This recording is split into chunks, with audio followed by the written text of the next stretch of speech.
karena digital ini mensyaratkan data, mau nggak mau digital itu memiliki demand terhadap AI.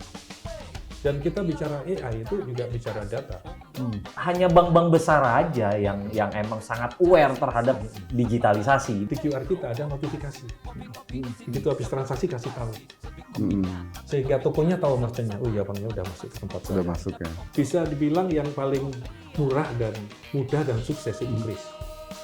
Ada algoritma yang dimiliki oleh perusahaan global payment ya, tapi nggak saya sebutin namanya. Dia tuh tahu kita tuh suka beli apa. Kita tuh punya semesta barang yang kita beli. Hidup kita semakin nggak privat ini ya, Pak Oni. Ya semakin memang benar itu yang ada di kitab-kitab suci itu. Iya. Ada malaikat Rokib dan Atid. Semua nyatetin kita ya. Catat semua. Di tracing ya. History kita di tracing semua tuh ya.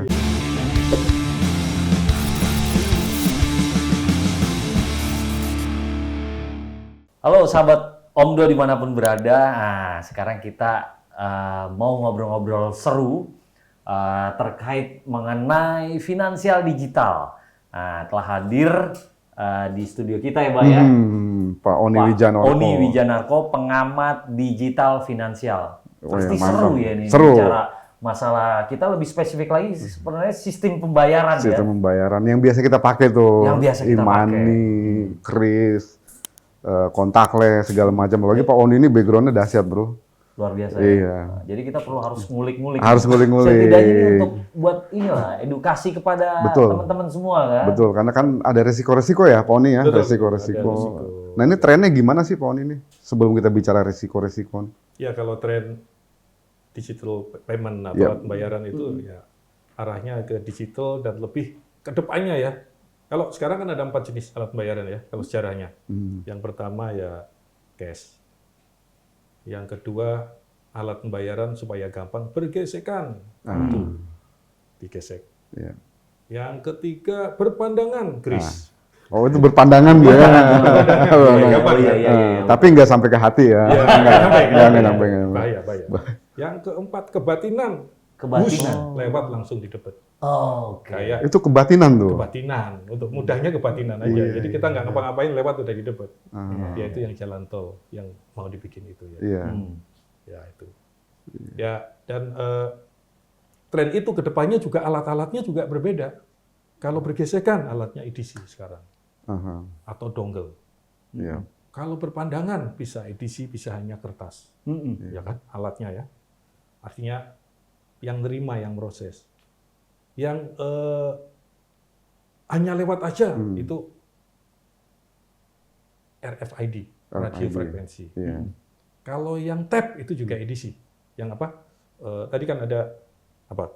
Bergesekan, berpandangan, berdekatan, tap and go. Yang sekarang lagi rame. Kris tap, Kristep. tap and go. Iya. Ya, itu harus ada alatnya juga. Nah. Ke depan yang paling ngeri. Aha. Ya, tapi itu yang mungkin koeksis ya. Ya, itu yang pun to pun. Pun to pun. Bayar pakai handphone, prosesnya pakai handphone juga. Oke. Hanya dideketin aja 2 pun. Tapi kita belum masuk di situ. Belum masuk ke situ. ya. Ya, tapi ya namanya teknologi Pasti ya kan. lama-lama Akan ini ya. Tadi Pak Oni bilang ada 3 ya. Nah itu apa aja? Pasti kan ada tuh keunggulan dan kira-kira resikonya seperti apa sih dari 3 tadi jenis sistem pembayaran yang udah ada sekarang ini kan? Ya, kalau yang pertama kita mulai dari yang cash dulu. Ya, kan ada resikonya uang palsu. Prosesnya lama, kembalian. Terus bisa dicopet dan sebagainya. Yang kedua kartu. Kalau kartu ada resiko juga. Kalau PIN-nya lupa nggak bisa dipakai. Iya iya. Tapi kartunya hilang aman, orang nggak bisa pakai. Nggak usah pakai. Tapi tetap ada resikonya. Misalnya ada resiko namanya itu phishing. Phishing itu orang telepon. Iya. Telepon konsumen. Nanya-nanya alamatnya di mana, tinggalnya. Oh saya dari ini, ngaku-ngaku gitu. Iya, iya. Itu kan banyak kebobolan. Kartu kredit di situ ya. Betul. Kartu debit banyak di situ yang kartu. Contohnya. Kartu terus ke kris. Kalau ke kris itu lebih aman sebenarnya. Karena adanya di handphone. Dan tapi ada bahayanya juga. Yaitu yang OTP nyasar, pernah lihat kan Bapak? OTP nyasar. OTP nyasar. Ah, ah. Kita mungkin hilang handphonenya, terus ada saudara atau apa pakai, Hmm. tahu identitas kita dipakai. Tapi kris itu lebih aman sebenarnya daripada yang kartu tadi. Karena nempel di kita dan nempel di akun kita. Kalau bicara dengan resikonya mengenai kris ya, sebenarnya bukan resiko, tantangan aja. Karena kris itu nggak semuanya the same day. Oh. Ada yang H+1. Jadi kalau pedagang yang siklusnya cepat harian, kadang-kadang dia nggak mau kris karena enggak, aku siklusnya tiap hari. Oh. Jadi kalau barangnya laku, sore saya harus belanja. Saya udah jualan, uangnya belum masuk besoknya. Nah itu juga tantangan ya, bukan resiko. Nah yang lain-lain yang melalui digital ya banyak resiko digitalnya seperti pas KYC. Itu orang pakai deepfake misalnya. Kan KYC yang pakai digital kita bawa handphone, kita rekam sendiri kan, bawa KTP begini. Itu untuk melihat benar nggak itu kita, face recognition ya. Yang kedua, benar nggak ini benar-benar setelah dikenalin wajahnya, benar nggak ini manusia atau orang lain. Makanya kalau kita lihat di KYC-nya perusahaan digital yang ngetop, itu selain kita nunjukin KTP, kita tuh suruh kedip. Iya, kedip. Oh, pakai itu ya, mata ya. Kedip atau nengok kanan, nengok Iya, kiri gitu ya. Ya, tapi itu kalau si playernya nggak pinter, bisa dipalsu juga. Oh. Karena ketahuan pakai deepfake, kan bisa kan? Bisa, Kita deepfake jebakan. bisa. Pakai deepfake terus, paling di sana disuruh kedip 3 kali, noleh kanan kiri. Dan itu nggak pernah dirubah, kebobolan juga. Oke. Harus dirubah, supaya istilahnya liveness-nya itu, bahwa ini hidup atau enggak. Liveness-nya itu supaya berbeda. Kalau sama bisa ditebak sama fraudster. Dan itu banyak terjadi. Nah itu sekarang. ubahnya gayanya apa gimana itu? Iya, biar tiap 3 bulan atau tiap ini diperintahkan. Kan kita diperintahkan Iya, diperintah. sama sini kan. Jangan terus begitu. Harus cepat dirubah misalnya kanan atau enggak ke atas atau ke bawah. Sama seperti ATM ya, PIN harus dirubah Iya, seperti berskala itu. kan, Iya. seperti itu ya. Nah kalau bicara sistem pembayaran yang sekarang sudah diterapkan di Indonesia, gimana sih kondisinya dibandingkan dengan negara lain sih Pak Oni? Apakah kita emang sudah jauh tertinggal atau seperti apa Pak Oni? Kalau dilihat dari banyaknya populasi kita besar, tapi dilihat presentasi kita Masih ini kurang. masih kurang ya. Karena kita memang ada masalah populasi yang besar. Ya. Dan satu, ternyata ada riset yang orang dewasa itu di Indonesia hanya 50%-nya yang punya rekening bank. Jadi digital ini mensyaratkan rekening bank nomor 1. Yes. Kalau semua orang punya rekening, digital gampang. Ya. Yang kedua, tidak semua penjual itu welcome terhadap digital. Penjual itu penting, Pak. Semua toko yang jual barang, jual jasa, mintanya digital. Orang akan menyesuaikan. Ya, jadi ya ada tarikan lah dari satu penjualnya, kedua rekening. Karena kalau nggak ada rekening ya pasti cash pilihannya. Itu terutama ya. Kalau yang teknologi sama dengan negara, generik dengan semua negara. Sama ya. Begitu teknologi itu memungkinkan orang untuk bertransaksi digital, ya orang pakai gitu. Tapi ya tadi, yang klasiknya itu adalah masalahnya di literasi keuangan, yaitu jumlah rekening. Tantangannya di situ ya. Tantangannya berarti di situ. Karakteristik yang terlalu, dan juga negara kita kan juga terlalu luas kan. Terlalu luas. Ya, literasi ya. Kalau saya bilang Pak, kalau jumlah orangnya banyak yang pakai, tapi presentasinya masih ada ruang yang belum terjangkau. Makanya penggunaan uang fisik masih tumbuh terus di Indonesia masih ya. terus 9-10%. Iya, iya. Kecil aja Pak, nggak usah jauh-jauh di Jakarta. Bapak beli kereta api yang lokal ya, bukan MRT ya. Oh, KRL? KRL kan beli dulu 20.000 cash. Iya, Iya, kartunya. Nah, seperti itu tuh. Masih terjadi. Iya. Jadi kalau semua orang punya rekening dan e-money-nya tidak unregister, semua register, ya udah itu terjadi digital. Kalau kayak contactless tuh Pak Oni, Iya, contactless. itu banyak orang khawatir tuh soal risikonya juga, resiko-resiko. Nah itu kira-kira gimana tuh kartu-kartu contactless? Resiko itu memang menjadi pertimbangan dari nggak hanya oleh konsumen, tetapi juga provider ya. Makanya dibatasin. Karena resikonya khawatir tinggi, cepat sekali kan, langsung begitu didekatkan, langsung transaksi Langsung terjadi. transaksi. Ya. Itu karena itu global player membatasi. Kalau di Amerika biasanya $100. Sekali transaksi. Iya. Di Indonesia mungkin masih 2 juta kalau nggak salah. Oh, 2 juta gitu. Kalau lebih dari itu pakai PIN. Pakai PIN. Kan saya juga coba kan contactless itu bayar. 1 juta berapa? Pak, ini pakai PIN loh, bukannya langsung jumlahnya lebih dari ini. Itu untuk pengamanan. Iya, iya. Untuk pengamanan di situ. Iya. Jadi kalau semakin digital ya resikonya semakin tinggi. Semakin tinggi ya. Misalnya saya pernah nyoba nih, Pak Oni, kartu debit bank di Indonesia nih. Ya. Salah satu bank di Indonesia kita coba di luar negeri. Ah, Selama ini harus pakai PIN Iya. setiap transaksi. Di sana nggak perlu pakai PIN. Iya. Jadi Ada. langsung, nah Tapi itu transaksinya pasti nggak gede. tapi nggak gede, Iya. under $100. Betul, betul. Ah, Di under Amerika juga gitu kan. Aha. Kalau pas $100 udah beli, langsung gini aja Pakai, udah selesai. Iya, iya, iya. Itu kalau kartu kita hilang kan bahaya juga sebenarnya, meskipun transaksinya kecil ya. Iya, iya. Ya itu ada algoritma yang dimiliki oleh perusahaan global payment ya, tapi nggak saya sebutin namanya. Dia tuh tahu kita tuh suka beli apa. Kita tuh punya semesta barang yang kita beli.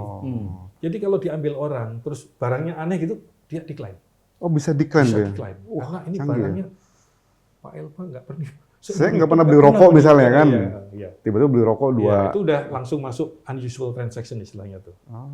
Jadi mereka punya, kenapa dia berani nggak pakai PIN, Aha. tap and go, karena dia udah punya behavior dari pembeli itu udah direkam kita beli apa aja. Iya, iya, iya. Gitu. Jadi lebih ini ya. Kalau kayak biometrik gimana tuh? Oh, ini katanya beberapa udah coba pakai biometrik tuh. Ya, biometrik sebenarnya paling aman ya, karena dia melekat di kita. Iya. Paling aman, Paling aman ya. paling aman. Cuman biometrik itu biayanya tinggi ya, karena alat device-nya, alat-alatnya itu lebih kompleks dan biayanya tinggi. Tapi bisa dibilang itu paling aman, susah dipalsu. Saya juga nggak tahu kalau biometrik masih bisa diterobos tuh case-nya apa. Nah, Menarik ya. biometrik. Ada yang sudah menggunakan kalau di negara lain yang seperti itu? Jarang menggunakan, mungkin karena kompleksitas dari penyediaan device dan infrastruktur. Tapi kalau Bapak lihat kan, dulu imigrasi kita sempat pakai mata kan, Iya. ya kan? Ya emang itu nggak bisa ditiru yang biometrik itu yang paling aman. Iya. Tetapi ya ternyata peluasan usage-nya tidak seperti yang kita harapkan, karena tadi mungkin ada kompleksitas, mahalnya dari infrastruktur dan sebagainya. Iya. Padahal secara safety lebih oke ya. Lebih oke. Lebih oke. Dari dulu cap jempol aja nggak ada yang nyamain. Iya, cap jempol. Segala macam. Tapi tadi menarik tuh, Mbak, yang waktu tadi lu ngomong itu yang mengenai ini data Bank Indonesia juga kan, Iya. bahwa artinya emang volume penjualan volume transaksi Iya. itu kan tetap meningkat, transaksi Ber- digital ya. boleh minum, Oh, Pak? silakan. Iya. Transaksi meningkat, tapi penggunaan uang kartal pun juga tetap juga tumbuh. Iya. Nah ini fenomena ini seperti apa sih ngelihatnya Pak Oni? Saya lihatnya ada beberapa hal ya. Yang satu tadi rekening ya. Nggak semua orang punya rekening. Di pasar-pasar bahkan juga pedagang belum tentu punya rekening. Akhirnya dia harus cash. Yang kedua adalah infrastruktur yang belum tersebar. Kayak jaringan BTS, jaringan data, itu juga pengaruh karena digital mensyaratkan itu. Jadi kalau kita lihat Indonesia semakin ke timur, blank spot-nya semakin banyak. Iya. Karena blank spot semakin banyak, orang akhirnya merasa, oh saya kok nggak reliable ya menggunakan ini, karena sering decline. Kadang-kadang nunggu lama, terus akhirnya gagal. Padahal transaksi digital itu ada waktunya. Nggak boleh lebih, misalnya queuing-nya itu nggak boleh lebih 2 menit, 1 menit, atau apa gitu. Jadi itu juga kendala, selain tadi ya literasi keuangan, tapi juga distribusi dari infrastruktur kita. Yang ketiga device. Kalau di daerah ATM gampang kita temuin. Jangan jauh-jauh, kita sekarang ada Kristep ya. Mungkin kita pergi ke luar Jakarta, ke Jawa Timur lah. Belum tentu bisa Kristep, karena EDC-nya itu kan harus diganti kalau Kristep. Iya. EDC itu penting sekali. Jadi yang namanya merchant acceptance, device yang digunakan toko-toko atau merchant, itu kunci di perluasan transaksi digital. Jadi kalau device-nya tidak bisa mengakomodasi perkembangan baru, ya terbatas juga transaksi digital. Iya. Nah, itu. Dan waktu itu kan pernah tiap bank punya satu edisi. Iya. Itu kan juga kan butuh biaya juga kan Iya, kalau tiap iya. bank. Nah, harusnya Iya. kan modelnya satu Untuk edisi semua. tapi untuk semua. Iya. Kayak ATM Seperti bersama kalau gitu. ya, seperti kalau nggak salah waktu itu kan yang tol kan kalau nggak Iya. salah. Cuman misalkan hanya dikuasai satu bank misalkan. Tapi itu kan juga kan dalam rangka untuk mendorong mempercepat digitalisasi kan. Betul. Ya. Nah, Bisa dibilang yang paling murah dan mudah dan sukses itu Kris. Kris ya. Kris hampir 40 juta merchant, artinya Iya. penjual toko-toko yang menggunakan Kris. Kenapa? Untuk wet market, pasar tradisional nggak perlu alat, nggak perlu sewa, nggak perlu alat. nggak perlu edisi, cukup kertas. Saya ingat itu yang di kertas di fotokopi cuma ditempel aja Iya, terus dia. betul gitu. Ya, biaya alat itu sebenarnya edisi itu yang paling mahal ya. Iya, tapi dengan kan kalau dengan kertas aja kan handphone bisa ya. Bisa. Iya. Dengan handphone bisa. Bisa. Jadi sempat terjadi di Cina, ini singkat saja. Dulu kita juga belajar dari Cina ya. Cina itu di Indonesia pernah terjadi tapi jarang lah. QR-nya diganti isinya nomor rekening orang lain. Nah. Jadi uangnya larinya ke orang lain. Betul. Nah, karena itu di QR kita ada notifikasi. Begitu habis transaksi kasih tahu. Sehingga tokonya tahu merchantnya, oh iya uangnya udah masuk ke tempat saya. Udah masuk ya. Kita kan ingat di TV kemarin ada yang apa tuh di masjid ya. Ada di Masjid Istiqlal tuh. Ditipu. Iya. Ada orang nempel ini Iya, QR itu. sendiri. Itu resikonya dari Kris. Tapi Dari Kris. kalau ada literasi, resiko itu akan turun karena relatif aman Kris itu dibanding yang lain. Iya. Kalau dari sisi gaya hidup, oh nih, Iya. ini kan dengan digital ini, kalau saya sih ngerasain agak-agak boros juga nih. Karena kan kita nggak megang uang fisik ya. Iya, iya, iya. Beli Main ini, asal beli ini. langsung aja. Iya, iya. Tahu-tahu pas kita rekap, wah Iya, benar. ini siapa yang belanja nih? Iya, benar. Nah itu kira-kira gimana dampaknya dari sisi gaya hidup nih Pak Oni? Apakah orang akan lebih boros? Iya, iya, iya. Atau kalau orang yang senang bersedekah mungkin bagus ya. Iya, iya. Biasa 5.000 jadi 50.000 gitu. Iya, iya, iya. Jadi sebenarnya ada dua hal. Yang satu literasi, Aha. yang kedua data. Kita sering boros karena nggak dapat data dengan apa yang udah kita lakukan. Jadi Nggak dapat mengalir data? dari apa yang telah kita lakukan bertransaksi itu, Oh, ya kan? iya. Pakai kartu kredit misalnya. Hmm. Wah, udah nggak Iya. berasa, kita nggak ngitung lah, karena ada kemudahan, kita lupa. Tapi once ada data, kita jadi mikir, sekarang kan udah ada data, pakai Kris juga ya, langsung masuk ke handphone kita kan, transaksi ini. Oh iya, Begitu notifnya kita ya.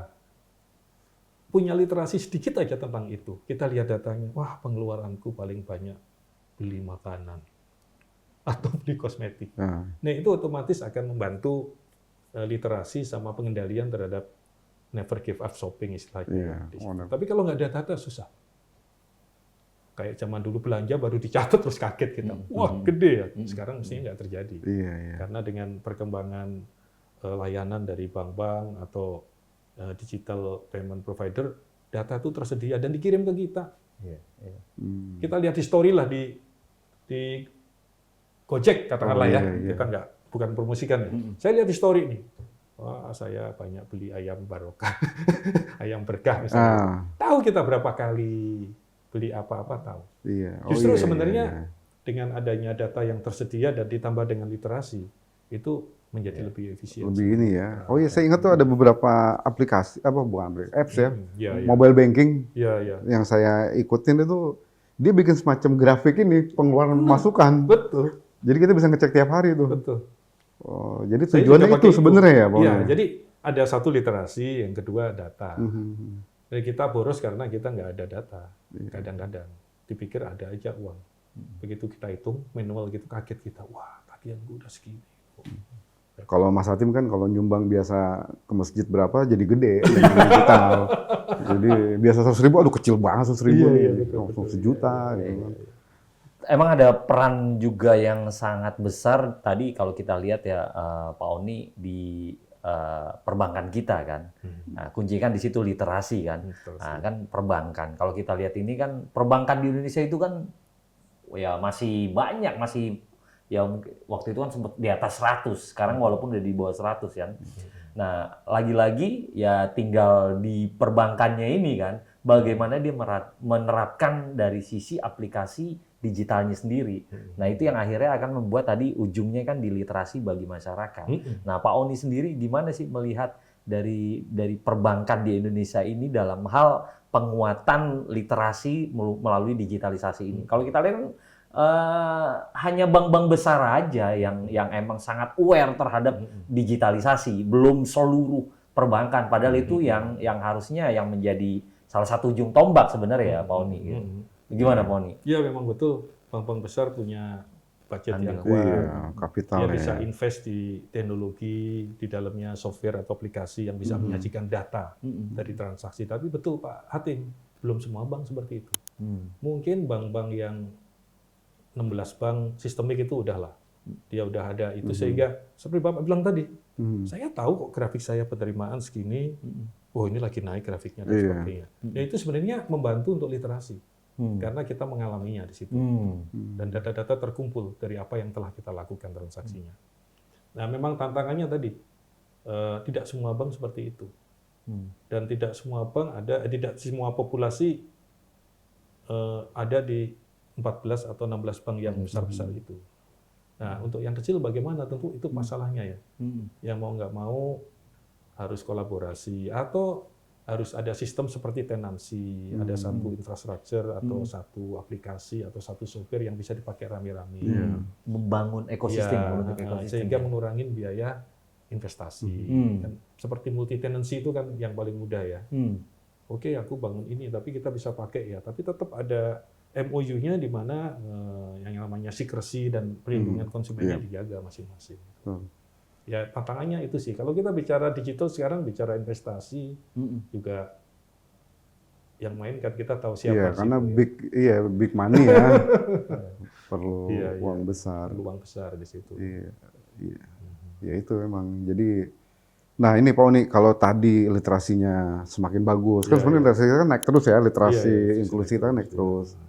Terus sistem pembayaran finansial digital kita makin bagus. Itu dampak terhadap ekonomi secara umum itu gimana tuh? Kan Pak Prabowo juga pengen ekonomi itu tumbuh tinggi ya. 6, 7, kalau bisa 8%. Nah ini katanya salah satu andalannya, salah satu sektor yang di ini digital ini. Ini gimana ya Pak? Ya memang beberapa riset ya, bukan normatif. Risetnya banyak sekali. Memang digital itu akan mempercepat transaksi ekonomi dan mengefisienkan. Jadi ada dua tuh, efisien atau mempercepat. Mempercepat ini dia akan mensubstitusi transaksi atau instrumen bayaran yang lambat. Ya, tapi syaratnya tadi harus aman kan, cepat dan aman kan. Dan ini begitu cepat, ya otomatis kalau velocity of money-nya cepat, ya GDP-nya juga ikut tumbuhnya dengan cepat. Seperti kita kalau punya persediaan dagang, Pak. Kalau cepat perputarannya, ya itu namanya kemajuan GDP. Jadi kalau saya lihat GDP sederhana aja, sebenarnya dari perputaran. Kalau GDP lambat, pasti perputaran apapun lambat. Bapak jualan stoknya tetap aja nyantol di situ, nggak muter. Nggak muter, ya. Nggak muter, nggak nambah ya. Nah ini muternya kan karena ada transaksi, yaitu transaksi keuangan. Nah cepatnya mana? Melalui digital. Saya ambil contoh tuh. Bisnis yang siklusnya 1 hari. Orang jualan pecel, malam dia sore kulakan, paginya dijual, siang habis, ya kan? Itu kan butuh perputaran yang cepat. Kalau digitalnya tadi misalnya bisa real time, ya udah. Lebih cepat lagi Lebih dia. cepat lagi. Jadi punya Nggak nunggu. dampaknya besar berarti ya. Dampaknya besar. Iya. Karena kan ekonomi kreatif juga bisa lebih tumbuh juga ya. Karena kan yang saya dengar juga kan pemerintah nanti kan akan fokus juga ke ekonomi kreatif gitu kan. Dan itu kan pasti related langsung ke digital finansial ini. Iya. Semakin mempercepat yang namanya aktivitas ekonomi, transaksinya juga akan semakin kenceng ya. Yang akhirnya mendorong pertumbuhan tadi. Kita menuangkan air di dalam gelas. Kalau tetes demi tetes kan penuhnya lama.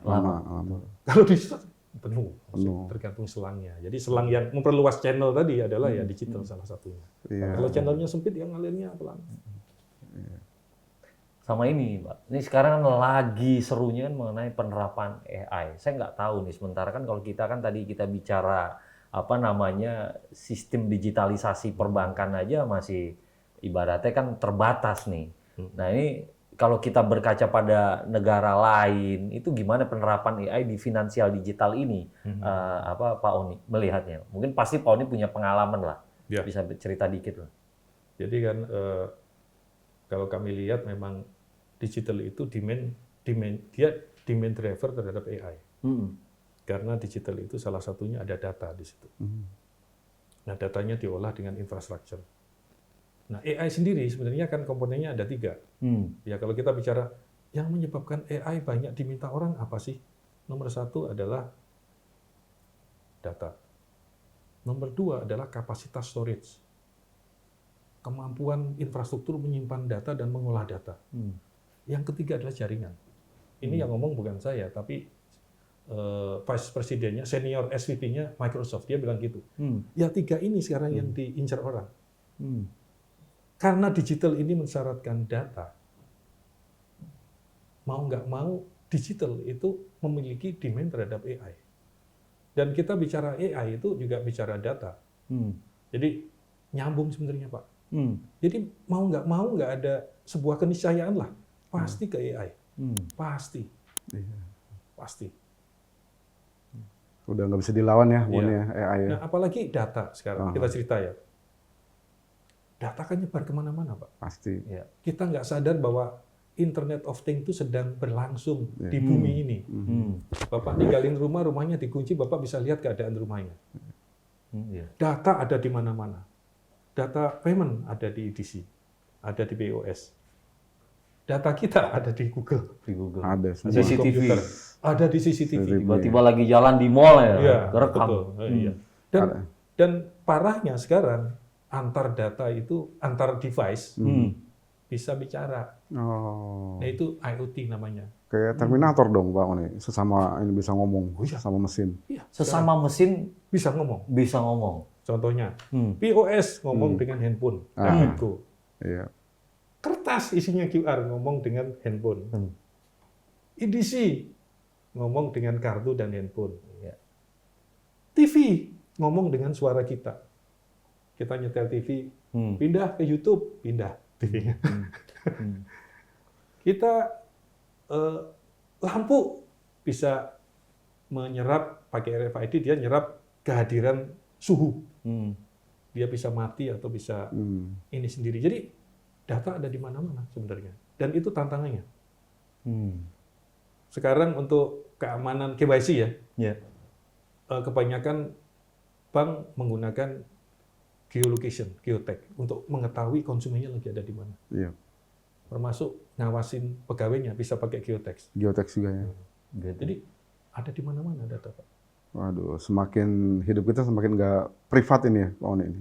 Ya semakin memang benar itu yang ada di kitab-kitab suci itu. Iya. Ada malaikat Rokib dan Atid. Semua nyatetin kita ya. Catat semua. Di tracing ya. Histori kita di tracing semua tuh ya. Iya. Aduh. Tapi ini waktunya nih bro. Iya. Ini kayaknya kita nanti harus ada ngobrol lagi nih. Iya. Makin seru, makin menarik. Kalau saya nih sih kan. ngerasa boros sih Pak Oni sejak digital payment. Saya mau beli sepatu, tadi beli 1 akhirnya harus 2. Tapi Bapak ada feedback datanya masuk nggak di handphone? Masuk. Masuk. Dan Bapak setelah lihat baca history. nyesel. Iya. Aduh, kok boros. Beli, jadi nyeselnya setelah beli. Setelah beli. Itu makanya ada data dan literasi ini dua-duanya kan nggak bisa Itu ya, berdiri sendiri. soal data dan literasi itu Literasi. ya. Ada datanya, nggak ada literasi, ya datanya di-ignore. Di-ignore ya. Iya. Iya. Menarik. Makasih banyak Pak Makasih, Oni ya Pak Oni. atas kesempatannya. Ya tidak-tidaknya memberikan gambaran nih. Pak, ya. Mudah-mudahan. Ya. Iya. Seru. Mudah-mudahan. Ya. Terima kasih Sobat Omdo dimanapun berada. Thank you. Sampai ketemu lagi. Sampai ketemu lagi. Ketemu lagi. Omong doang. Ini dialog tentang edukasi. Omdo bukan sekedar Daerah masih berkembang belajar ekonomi. Ekonomi kita sekarang jadi dengan nama undang-undang dasar 45 karena hacker kan banyak untuk makanan halal. Meskipun memang tidak di Pulau Jawa.